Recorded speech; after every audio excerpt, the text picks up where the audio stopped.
Walam yakun lahu kufuwan ahad. Bagaimana kalau ada kelompok atau organisasi yang mereka berdakwah tapi mereka belum mengikuti manhaj yang hak ini? Ya tetap diajak mereka, diajak kepada manhaj yang hak ini.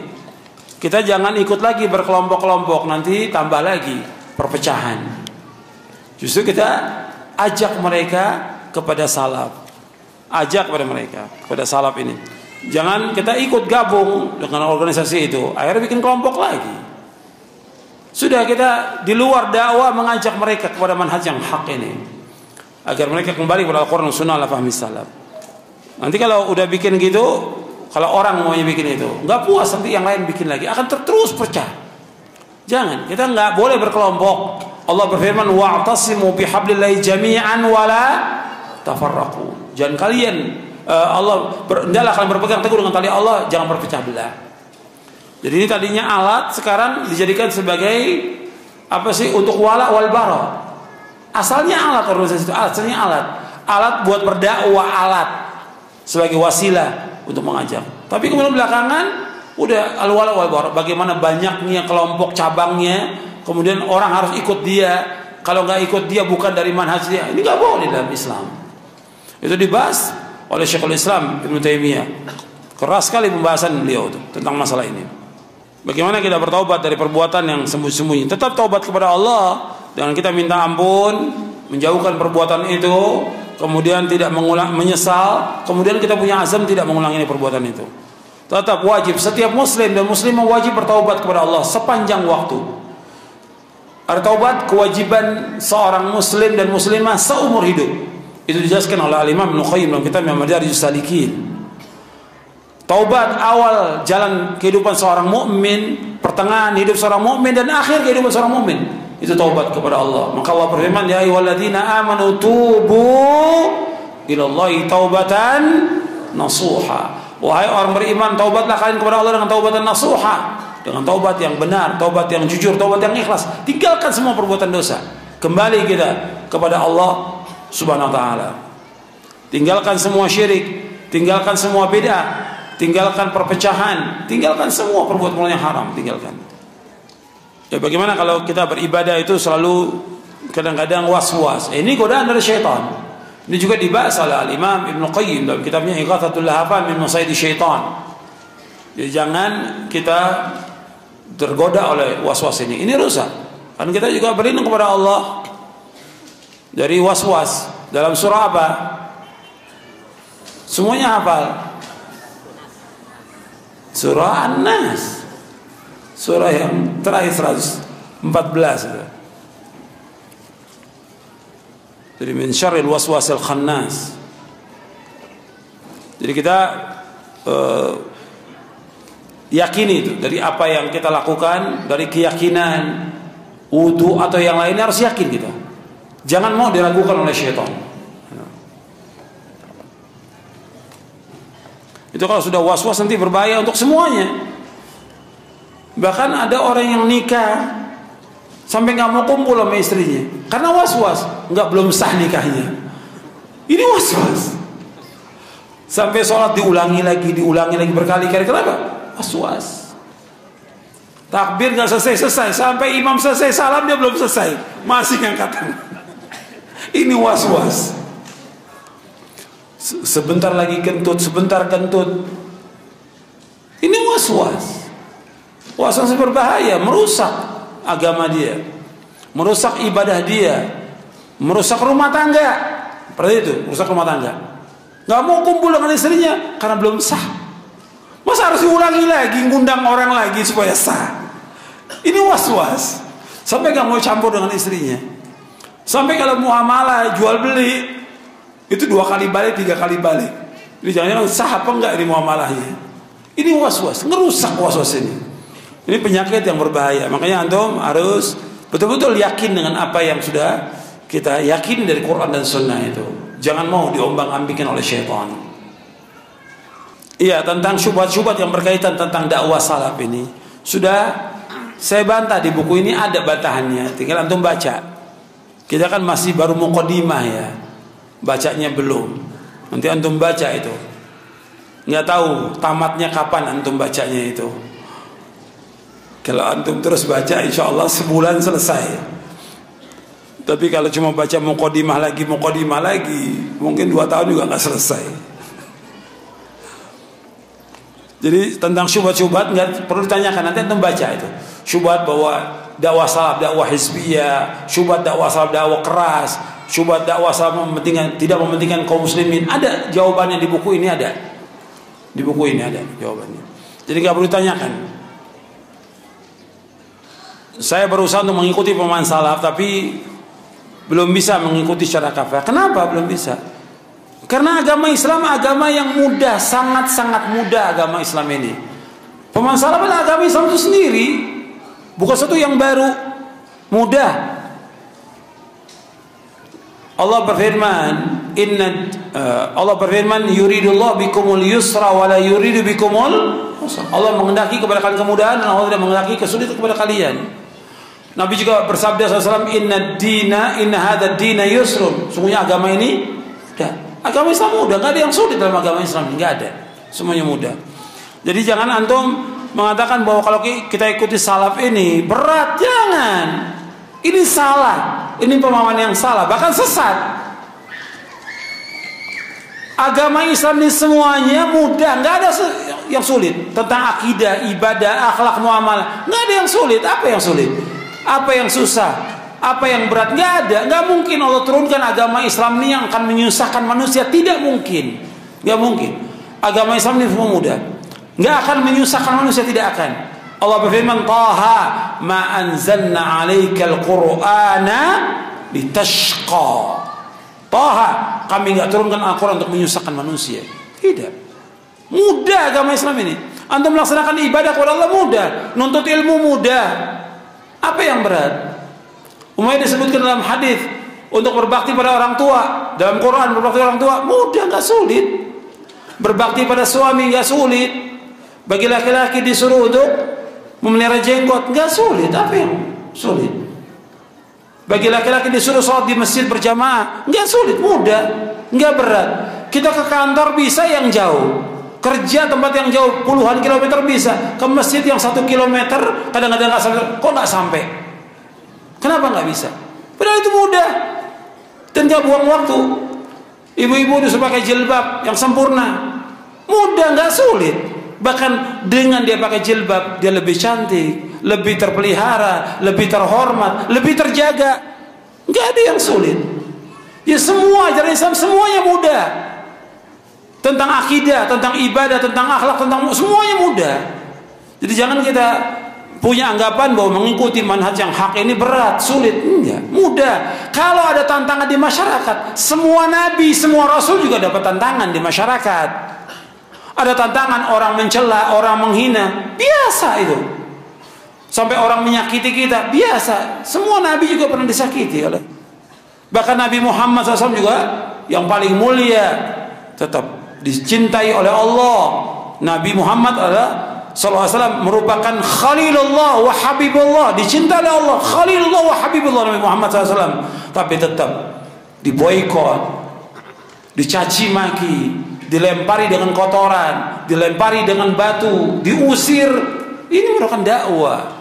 Cobaan, ujian Allah tetap akan ada. Jangan kita, kalau kita mengikuti agama Islam, paham salaf ini nanti nggak akan dicaci, nanti kita nggak akan dicaci maki. Nggak mungkin, mesti dicaci maki, mesti dicela, mesti sudah. Itu sunnatullah dan Allah nggak akan rubah sunnatullah.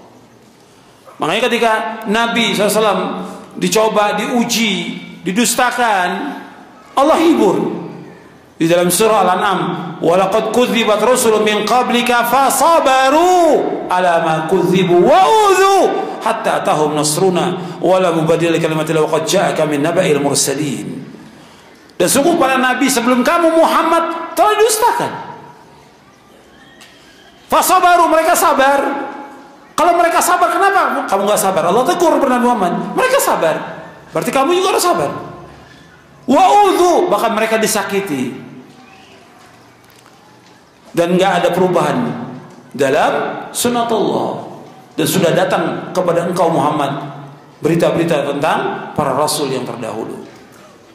Jadi tetap cobaan ujian ada, dan kita laksanakan agama Islam dengan semampu kita, tapi usaha terus. Jangan menganggap bahwa kalau mengikuti salaf ini berat, sulit. Jangan. Ini mudah semuanya, mudah. Cuma kadang-kadang kita nggak sanggupnya ketika dapat celaan, ejekan di keluarga, masyarakat. Sabar, semua dapat ganjaran. Sabar. Gitu. Saya pernah dengar bahwa manhaj salaf terbagi, ada sayap kanan, ada sayap kiri. Ini bukan burung ya, ini dakwah yang hak. Itu pendengaran yang batil itu. Dakwah salaf cuma satu. Nggak ada salafi haroki, salafi jihadi, ini semua bid'ah ya. Nggak ada. Salaf satu yang dibawa oleh Rasulullah dan para sahabatnya, itu yang kita ikuti. Gitu. Nggak ada salafi haroki. Nggak bakal bertemu antara salafi dan haroki selama-lamanya. Salafi jihadi. Salaf dianggap bahwa salaf itu nggak berjihad. Dalam salaf ada jihad, tapi menurut ketentuan syariat, dan ada ketentuan dan dhabit di dalam syariat. Bukan seperti mereka ngawur jihad. Si dai-nya ceramah suruh jihad, nggak punya hak dia. Yang punya hak mengajak jihad siapa? Ulil amri, pemerintah. Bukan setiap orang ngajak jihad. Akhirnya apa? Jihad ngebom sana, ngebom sini. Bukan dari Islam, bukan dari salaf. Ini teroris yang seperti ini, bukan ajaran Islam. Islam nggak pernah mengajarkan seperti itu. Ada ketentuannya dalam jihad juga. Tentang masalah pakai jilbab, ini wajib hukumnya. Tentang pakai cadar gimana? Pakai cadar sunnah. Ini akhwat nanya, pakai cadar sunnah. Dan itu pendapat jumhur ulama. Itu yang terbaik dia pakai. Tapi dia harus pakai jilbab yang sempurna sesuai dengan syariat. Bagaimana kalau saya mengikuti kajian salaf, kemudian dilarang oleh ibu dan bapak saya? Dijelaskan kepada bapak dan ibu, jelaskan dengan cara baik. Jelaskan dengan bukunya, jelaskan dengan kasetnya, jelaskan supaya dia paham, dan doakan agar Allah memberikan hidayah kepada ibu itu. Kalau dapat tantangan di awal dakwah wajar. Tantangan ketika antum pertama kali nuntut ilmu wajar. Abu Hurairah radhiyallahu an ketika masuk Islam, ibunya nggak suka. Tiap hari dicaci maki. Tiap hari. Akhirnya Rasul datang kepada Rasulullah. Akhirnya Abu Hurairah datang kepada Rasulullah SAW. Ya Rasulullah, tolong doakan ibu saya agar dia masuk Islam. Nabi mendoakan. Begitu Abu Hurairah pulang ke rumahnya, kata ibunya, jangan kamu masuk. Ibunya mandi. Setelah itu mengucapkan 2 kalimat syahadat. Sabar dulu, sabar, dan doa kepada Allah agar Allah memberikan hidayah. Ini tentang firqah 73 golongan. Ini banyak pertanyaan. Nanti antum baca lagi. Di sini saya sudah jelaskan di buku ini tentang firqah-firqah, juga di buku Syarah Aqidah Ahlussunnah wal Jamaah tentang firqah. Saya tadi jelaskan dengan penjelasan para ulama bahwa dakwah ini harus mengikuti jejak salafus saleh, dan kita wajib mengikuti pemahaman mereka. Kalau tidak, menurut dalil Al-Quran, sesat. Wa may yushaqiqir rasula min ba'di ma tabayyana lahul huda wa yattabi' ghayra sabilil mu'minin walihi ma tawalla wa nuslihi jahannam wa sa'at masira. Ini dalil. Jadi kalau sudah dalil, itu tetap wajib diikuti. Penjelasan para ulama tentang dalil itu harus diikuti. Jadi jangan kita, gimana tadi disebutkan orang yang menyimpang dari dakwah salaf, apa nggak dimusyawarahkan dulu? Kok dimusyawarahkan? Dalil dimusyawarahkan. Nggak dimusyawarahkan dulu dengan dai-dai itu supaya nggak sesat semuanya. Ya kalau nggak mau sesat, kembali kepada Quran dan Sunnah al-fahmi salaf. Itu satu jalannya.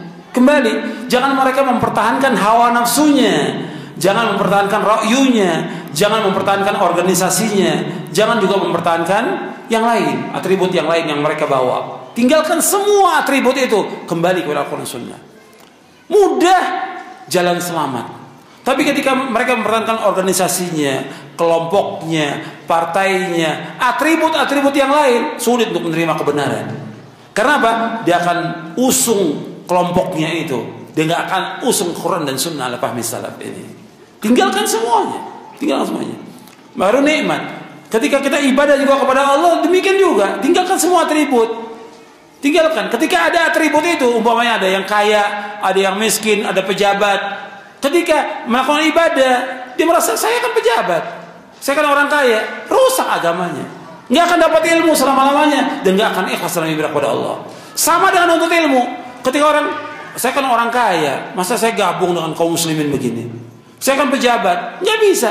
Duduk sama bersama kaum muslimin. Ketika dia tinggalkan semua atribut, maka Allah akan berikan hidayah kepada dia. Ketika dia ikhlas, ditambahkan hidayah Allah. Sebagaimana Allah berfirman, walladzina tadaw zadahum huda wa atahum taqwa. Orang-orang yang dapat petunjuk, Allah tambah petunjuk pada dia dan Allah berikan ketakwaan. Tinggalkan atribut. Ketika atribut masih ada, organisasi, kelompok, partai atau apa yang diusung, berat dia untuk terima ini. Kenapa? Masih daya tolaknya kuat, hawa nafsunya, masih punya kepentingan duniawi yang ada pada dia. Tinggalkan semuanya, mudah menerima agama ini. Anda melihat bagaimana dulu tokoh-tokoh musyrikin dan orang kaya mereka, ketika mereka tinggalkan semuanya, diberikan hidayah oleh Allah. Ketika tetap dalam kesesatannya sampai dia mati. Maka ini perhatikan, hidayah ini mahal, nggak bisa dibayar dengan apapun juga, nggak bisa diganti dengan apapun juga. Hidayah ini mahal. Tinggalkan semua atribut dunia itu untuk mendapatkan hidayah. Karena kita semua tujuan hidup kita adalah apa? Surga. Kita ingin masuk surga. Dunia nggak ada arti apa-apa. Kecil dunia ini nggak ada arti apa-apa. Tinggalkan semuanya itu. Tentang syafaat, apakah syafaat itu ada? Ada syafaat. Nabi Muhammad SAW dan orang yang beriman nanti di hari kiamat, bagi orang-orang yang bertauhid kepada Allah SWT. Bertauhid ya syaratnya. Ketika Abu Hurairah bertanya kepada Rasulullah SAW tentang orang yang paling bahagia dengan syafaat Nabi Muhammad SAW, Nabi menjawab, as'adun nasi bi syafaati yaumil qiyamati man qala la ilaha illallah khalisan min qalbi.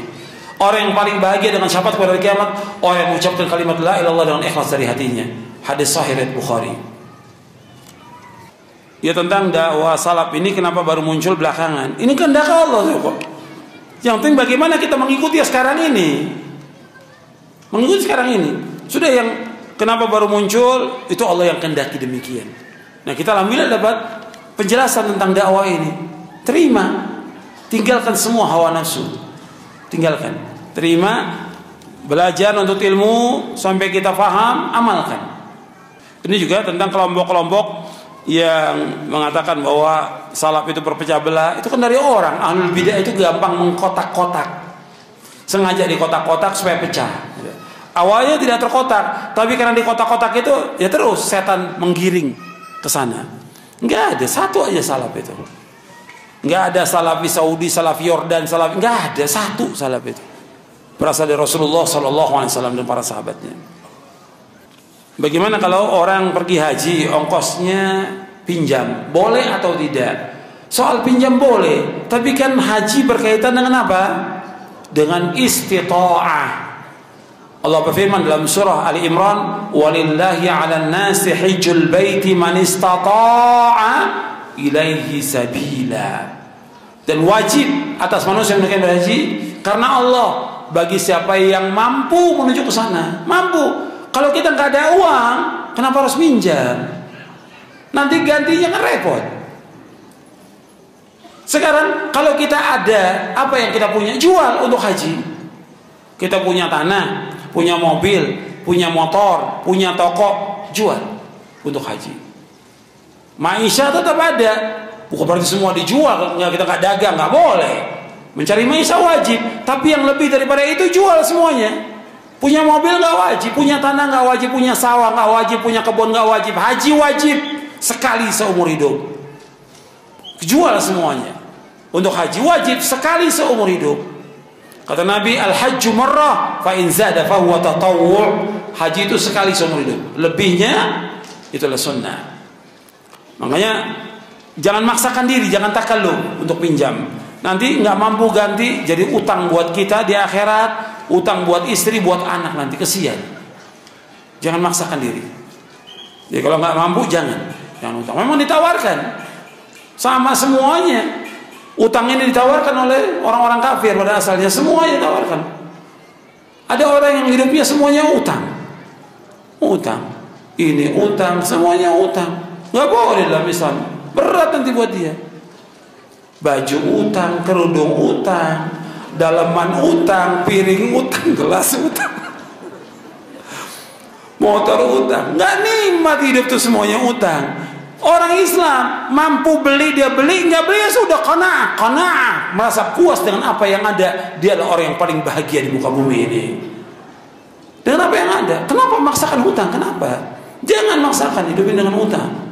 Hutang itu berat, tetap dituntut sampai hari kiamat. Nabi nggak mau sholatkan orang yang punya utang 2 dinar.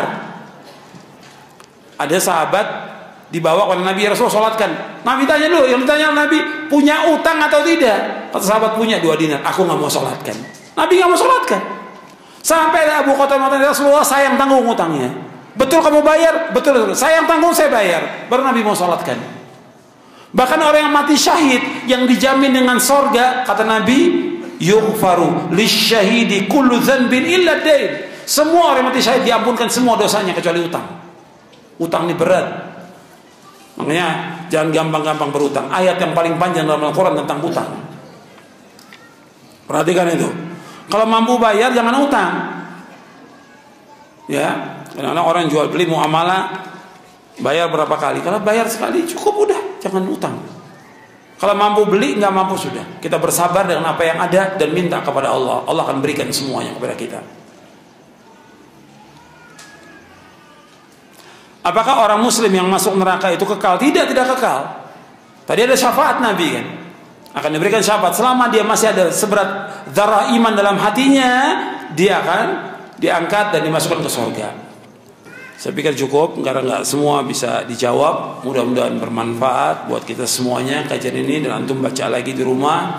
Mudah-mudahan Allah memberikan rahmat, memberikan barokah kepada kita, dan juga menetapkan kita di atas Quran wa sunnah ala fahmi salaf sampai kita diwafatkan oleh Allah Ta'ala. Kurang lebihnya saya mohon maaf. Wassalamualaikum Muhammadin sallallahu alaihi wasallam. Subhanakallahumma bihamdik asyhadu an la ilaha illa anta astaghfiruka wa atubu ilaik. Assalamualaikum warahmatullahi wabarakatuh.